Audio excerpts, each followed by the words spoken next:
Okay, if you're thinking about getting one of these all-in-one cards, there's a couple bits of information that might be helpful. Now, I got mine from AliExpress. I think I paid $15 for it. It's basically an R4 card. It comes with micro SD card. Now, I didn't use the one I got it with. First thing I did was I backed that one up. The card came with 26.5 gigs worth of stuff. I copied that all over, and then I copied the OS part to a new card, and then I put the ROMs I wanted on there, and that worked fine. This is old tech, so it works on Windows 7, Windows 8, Windows 10, whatever. There's no hidden files, there's nothing encrypted, so it's easy to use.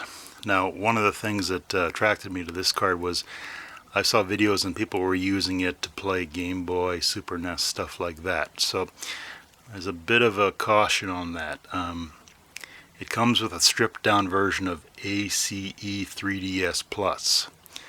Now, when you load it up, it shows you directories for those systems, but at least on the card I got, there were no emulators in there. So the only thing it could do was it could do DS games, but it couldn't do NES, couldn't do Super NES, Game Boy Color, Genesis, PCE, Neo Geo, or Atari. So what I needed to do if I wanted to play those ones was I needed to find this file right here, AOS_v2.13.zip. I'd post a link, but I don't know if YouTube would freak out over that. So just do a search on that and you'll find it. I found it. The company that makes this is still around. They still have a website. You unzip that, get a directory, copy that over to a new card, and then those emulators will work. Now the problem is they don't work very well. So the NES works okay. The problem with the NES is if you have a large directory, it takes like a minute to load. So you'd probably want to just have two directories, maybe a full list, and then maybe a select few, and that'll load quickly. The Super NES, that worked hit and miss. Usually the biggest problem was there was problems with the graphics. So most of those games I tried had issues. Game Boy Color, those ones seemed to work okay. The Mega Drive, the problem with those ones was the screen was too large. So you could move the screen back and forth, but you couldn't shrink the screen. So that one didn't work too well. PCE, that worked okay. I couldn't get Neo Geo to work, and Atari worked.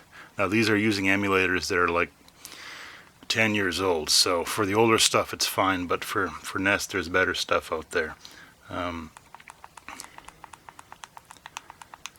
Now when you get the card, you could probably just leave it as is.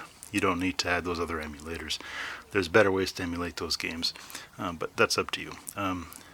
So you click on the NES, and then you get that option. You click on the card. Now, I learned this. It likes that directory name, 510 and 1. If you name it something else, like if you name it NDS and put all your ROMs in there, so say you put all the ROMs you get on this card in there, it won't load, or it will take forever to load. I gave up after like 5 minutes. But if you split the list into two directories, say with each directory having about 10 gigs, then it'll load. But if you leave it as that directory name, it loads right away. So whatever program is running in here, that's the name it prefers. And the games come up, whatever ones you put on there, they'll have a little icon. It's automatically generated. I guess it's tied to the file somehow. and that looks nice. Now you can't add favorites. You can left, right to scroll through the list fast. You can save games. Now I haven't saved a lot of games, but every game that I've saved has worked. There's a save file that's created on the SD card which you can copy and put to another card.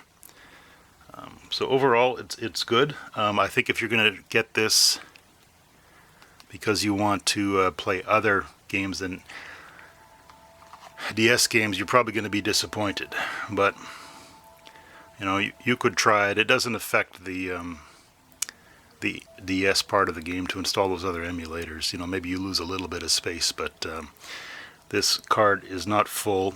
Now I tried to put a 64 gig card in there and that didn't work. I tried 2 different versions or 2 different card brands.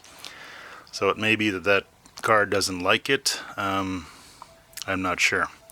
But you know, I certainly got my money's worth for under 20 bucks. But just be aware of the limitations. It's pretty sweet. Saves you the trouble of having to look for your carts, and saves you, or gives you the ability to save your save game files if you want. And that's it.